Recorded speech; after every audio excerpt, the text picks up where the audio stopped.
හයි අද අපි හදමු රසම රසට මැලේ අච්චාරු එකක්. මේ මැලේ අච්චාරු හදන්න පුදුම ලේසි ඒ වගේම මාරම රසයි. වැඩි දේවල් ඕනේ නැහැ. ඕන කරන්නේ හරිම පොඩි අමුද්‍රව්‍ය ටිකක් විතරයි.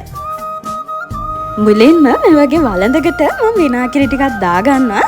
ඊට පස්සේ ඒකටම සුදු ලුණු ටිකකුත් දාගෙන මේ වගේ කලවම් කරලා ඒකට අබු පේස්ට් ටිකකුත් දාගෙන තව චුට්ටක් කලවම් කරගෙන රත් කරගන්නවා.